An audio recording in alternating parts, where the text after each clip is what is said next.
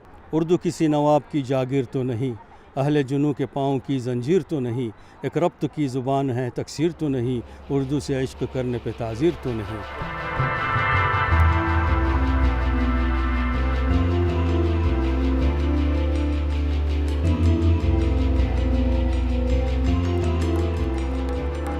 मुशायरा जश्न बहार की सदारत साबिक election commissioner doctor SY Qureshi ने की। इस मौके पर जश्न बहार ट्रस्ट की बानी कामना प्रसाद ने इस मुशायरे के मुताल्लिक हमें बताया। देखिए, जश्न बहार 1999 में बहुत तनावर दरख्तों के आशीर्वाद से शुरू किया गया और इसमें अली सरदार जाफरी, खुशवंत सिंह, MF हुसैन, कुरुतुलैन हैदर और कैफ़ी आज़मी, कुलदीप नायर सब थे शामिल। और हमने उनके आशीर्वाद से फिर ये मुशायरा मुनक़िद किया था पहला, और उस वक्त से आज तक I have never looked back, क्योंकि लोग इतने आशिक हैं अपनी ज़बान के कि मुझे इसका मौका ही नहीं मिला कि कभी पीछे मुड़ के देखूं, न जी चाहा। और हर साल हम जश्न बहार मुशायरा दिल्ली में और किसी मुख्तलिफ़ शहरों में मुनक़िद करते हैं। इस दफ़ा यहाँ से कलकत्ते जा रहे हैं।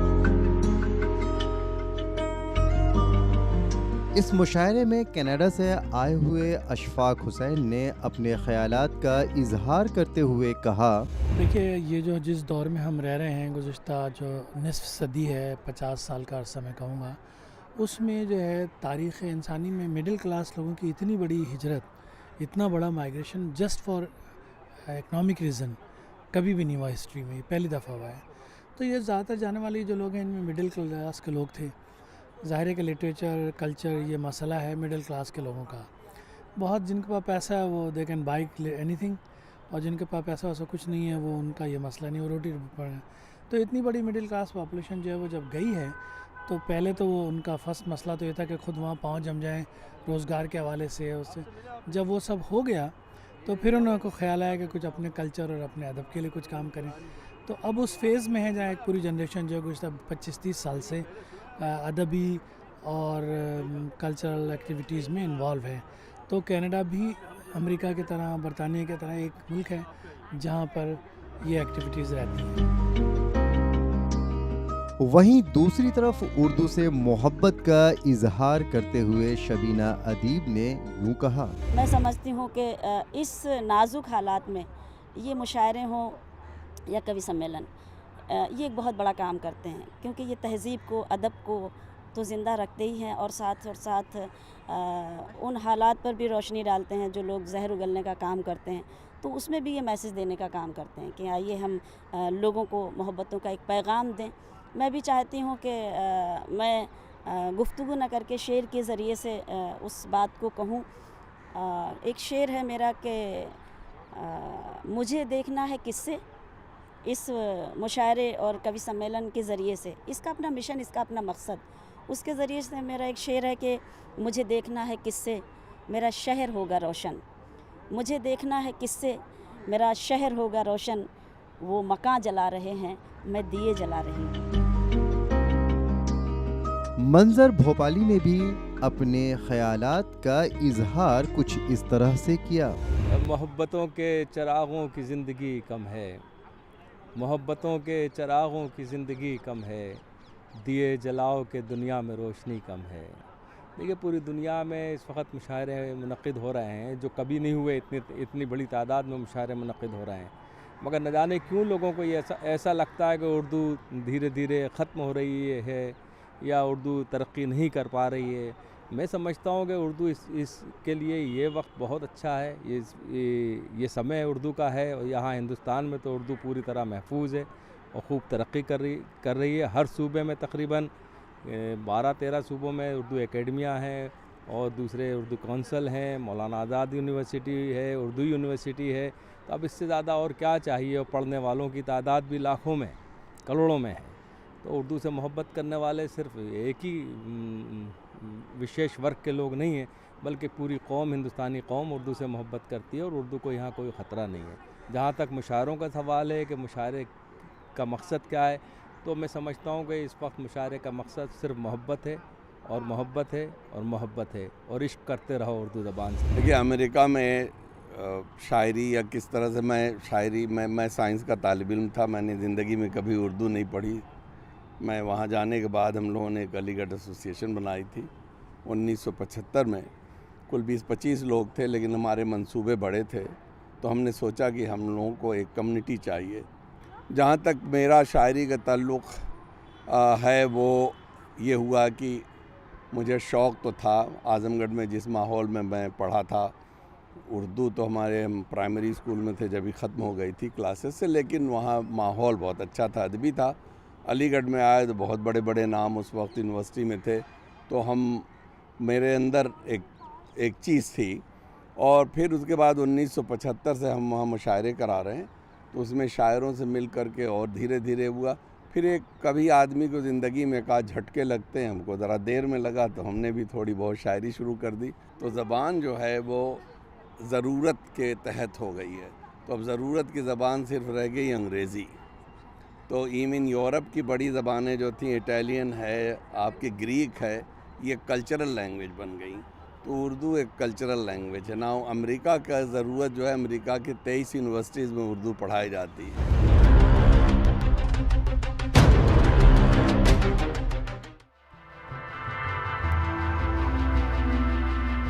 वाज़ह है कि इस मुशायरे में मुल्क की सरकर्दा शख्सियात ने शिरकत की और उन्होंने इस मुशायरे का भरपूर लुत्फ़ भी उठाया।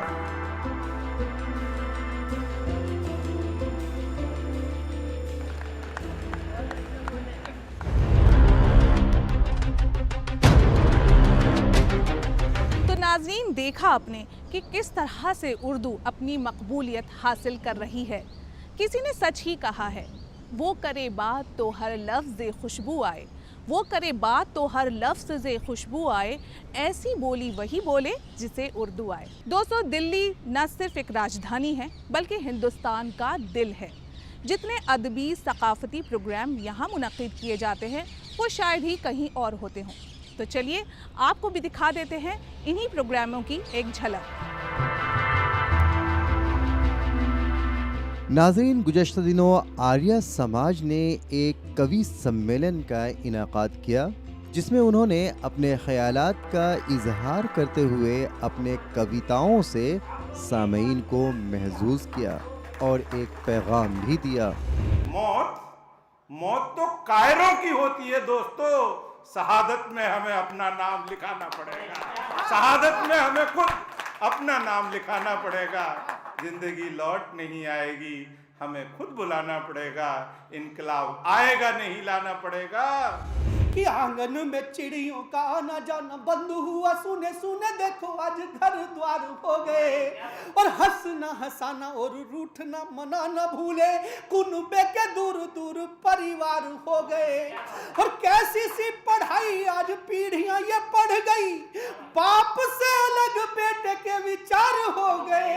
और रीढ़ कोई तोड़ रहे, रूढ़ियों के फेर में ये बोने सारे सभ्यता के संस्कार हो गए, कि बोने सारे सभ्यता के संस्कार हो गए।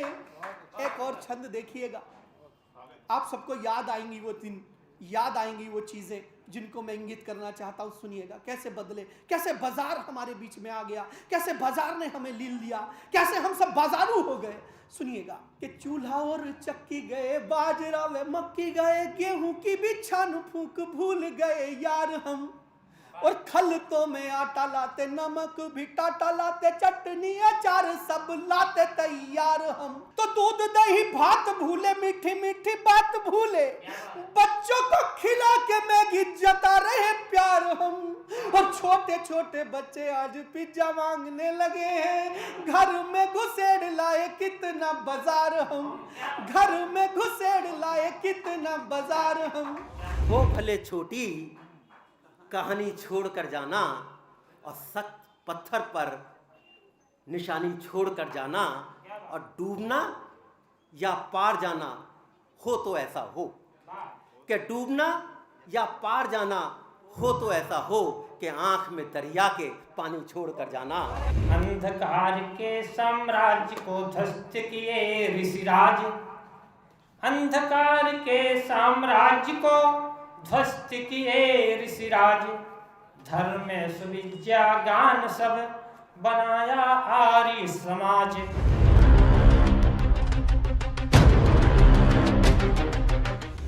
तो चलिए अपने इस प्रोग्राम के सफ़र को आगे बढ़ाते हैं और आपको लिए चलते हैं दिल्ली उर्दू एकेडमी, जहां 5 रोज़ा नए पुराने चिराग का जलसा हुआ। ये नए पुराने चिराग का सिलसिला गुज़िश्ता 22 साल से, ये गोया ये कि ये साल 22वां साल, इससे पहले 21 प्रोग्राम इस सिलसिले में हो चुके, और इसका तरीक़ा हमने ये रखा है कि इसमें जो पहला इजलास होता है वो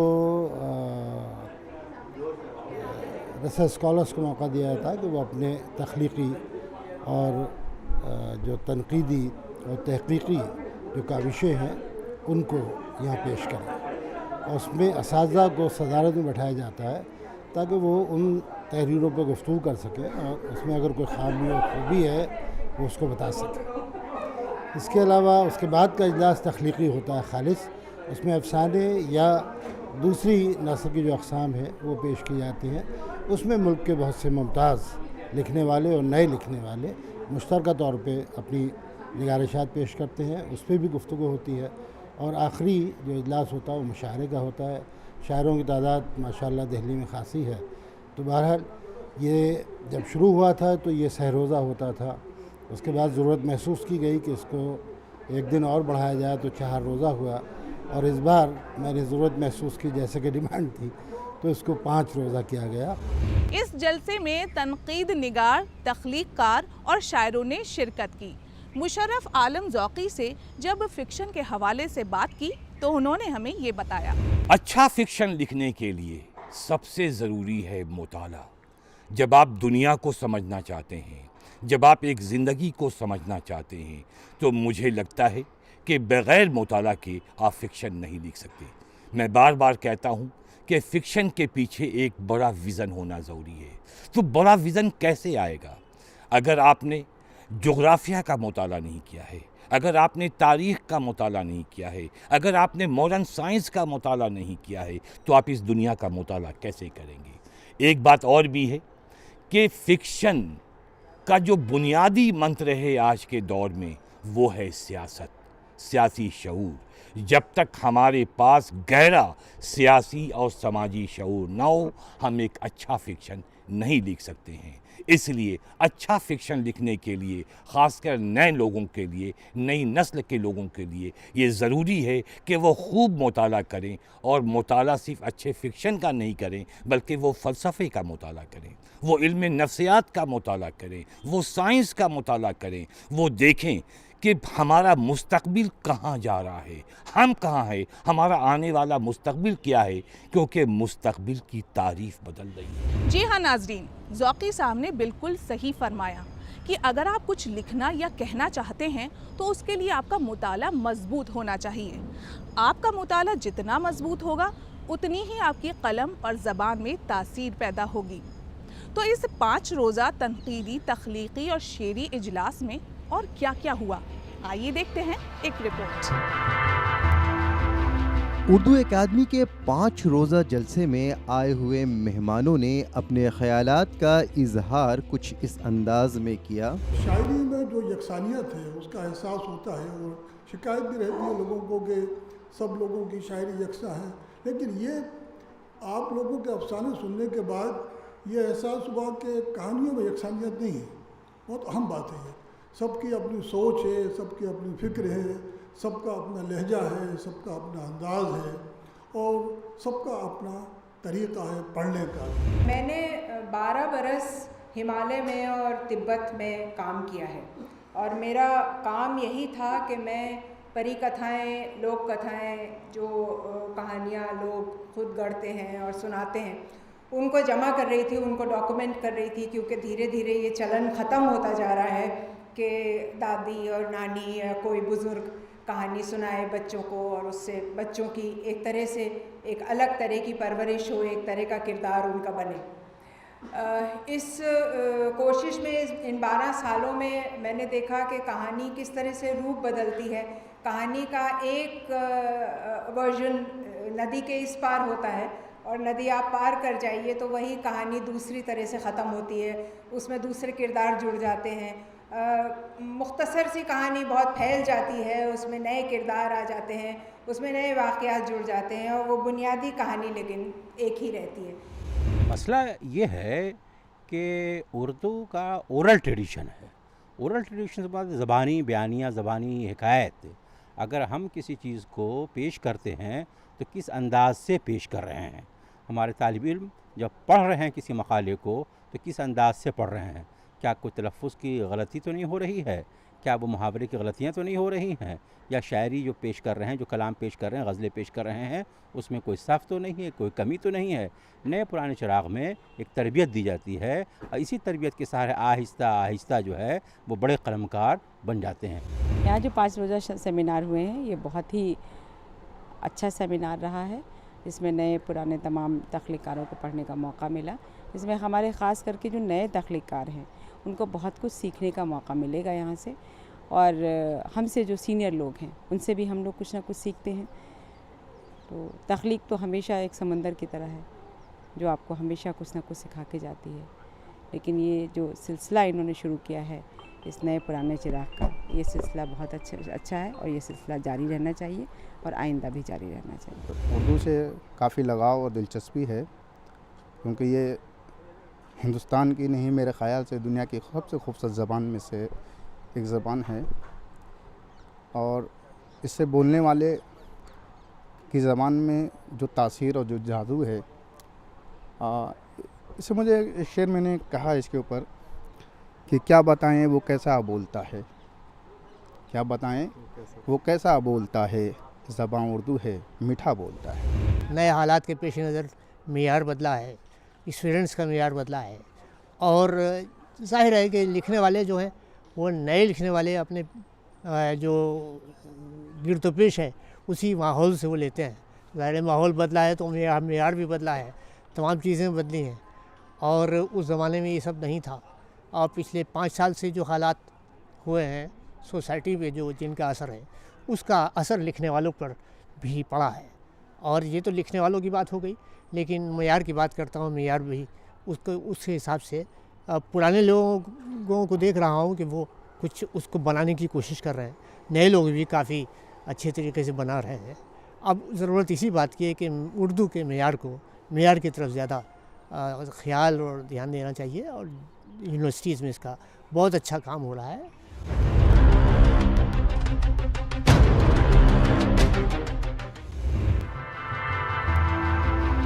वाज़ह है कि रोज़ाना इस जलसे में शाम को शायरों का जलसा मुनक़िद होता था। आइए आपको भी इस मुशायरे की एक झलक दिखाते हैं। उन्वान है कई साल पहले। कई साल पहले सड़क के किनारे खड़ा छोड़ आया था जिसको, वो लड़का अभी तक वहीं पे खड़ा है। मुझे देखते ही वो बोला, बताओ मुझे तुम कि तुमको ये क्या हो गया है, कहाँ खो गई मुस्कुराहट तुम्हारी, तुम्हारी इन आँखों की शौक़ी को किसकी नज़र खा गई है, कहाँ खो गया भोला चेहरा तुम्हारा, तुम्हारे रसीले से होठों की मैं क्यों छलकती नहीं है। ज़रा देर रुक कर वो लड़का हुआ फिर मुखातिब, बताओ मुझे तुम भलाई की चादर जो तानी थी तुमने सुकड़ क्यों गई है, तुम्हारे ख्यालों में फ़िक्रों में बदलाव क्यों है, वो पहली सी शफाफियत क्यों नहीं, सोच के आईने में घिरे हो झमेलों में क्यों ज़िंदगी के, बताओ मुझे तुम, बहन भाइयों से वो पहली सी तुमको क्यों उल्फत नहीं है, अजीज़ों से और दोस्तों से वो पहली सी क्यों अब मुरव्वत नहीं है। ये सुनकर उसे गौर से मैंने देखा, कहा उससे ये मैंने धीमी सी आवाज़ में, पहले मैं था अकेला, थी महदूद तब, जिम्मेदारी भी मेरी, मगर साथ हैं अब मेरे बीवी बच्चे, है उनकी किफ़ालत का सब बोझ कांधों पे मेरे। ये सुनकर वो लड़का खड़ा दूर मुझ पर तरस खा रहा है, मगर ये वो फिर भी कहे जा रहा है, बताओ मुझे तुम कि तुमको ये क्या हो गया है। जो लड़का खड़ा दूर मुझ पर तरस खा रहा है, वो तुम हो या मैं हूँ या सारिम या अख्तर या है मेरा हमजाद कोई, बताओ तो कोई, बताओ तो कोई, बताओ तो कोई। लगे थे लोग मुसलसल मुझे मिटाने में, लगे थे लोग मुसलसल मुझे मिटाने में, तलाश करता रहा मैं खुशी ज़माने में, तलाश करता रहा मैं खुशी ज़माने में। बहुत अच्छा। मैं जिसको अपना समझता रहा हूँ बरसों तक, था उसका हाथ मेरा आशियाँ जलाने में। बहुत अच्छा है। तू आज तक जिसे आशुफ्ता खू समझता है, तू आज तक जिसे आशुफ्ता खू समझता है, वो तेरे दिल को सरापा रफू समझता है। वाह वाह। तू आज तक जिसे आशुफ्ता खू समझता है, वो तेरे दिल को सरापा रफू समझता है। और शेर अर्ज किया कि वफा के नाम पे तेरी इनायतें जो हुई, वफा के नाम पे, वफा के नाम पे तेरी इनायतें जो हुई, उन्हें मैं आप ही समझूं या तू समझता है। वाह। सपन कितना सलोना चाहती थी, बहुत अच्छा। तेरी महबूब होना चाहती थी, ये मोहलत ही नहीं दी जिंदगी ने। बहुत अच्छा है। वाह। ये मोहलत ही नहीं दी जिंदगी ने, मैं तेरे साथ रोना चाहती थी। बहुत अच्छा है, बहुत अच्छा। उनका करम हुआ तो मुकद्दर बदल गया, आए वो मेरे ख्वाब में मंजर बदल गया। बहुत अच्छा है। पूछा जो उनसे जश्न बहारा मनाए कब। अच्छा, पूछा जो उनसे जश्न बहारा मनाए कब, वो मुस्कुराए बोले कैलेंडर बदल गया। बहुत अच्छा है। जो भूल कर न आए किसी के गुमान में, वाह, ऐसे सवाल आए मेरे इम्तिहान में। बहुत अच्छा है, बहुत अच्छा है। जो भूल कर, शुक्रिया, बहुत अच्छा है। जो भूल कर न आए किसी के गुमान में, इधर ऐसे सवाल आए मेरे इम्तिहान में। बहुत अच्छा है। और हाथों से खेते आए हैं हम कश्ती हयात। वाह वाह। हाथों से खेते आए हैं हम कश्ती हयात, बचपन में आग लग गई थी बादबान में। अरे वाह वाह वाह।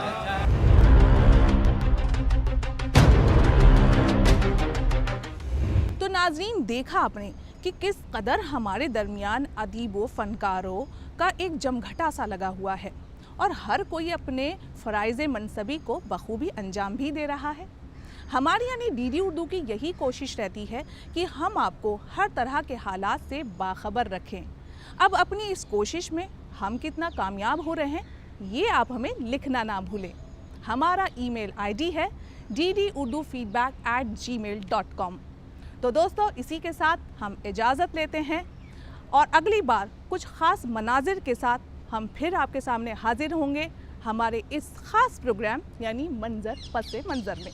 तब तक के लिए इजाज़त, खुदा हाफ़िज़।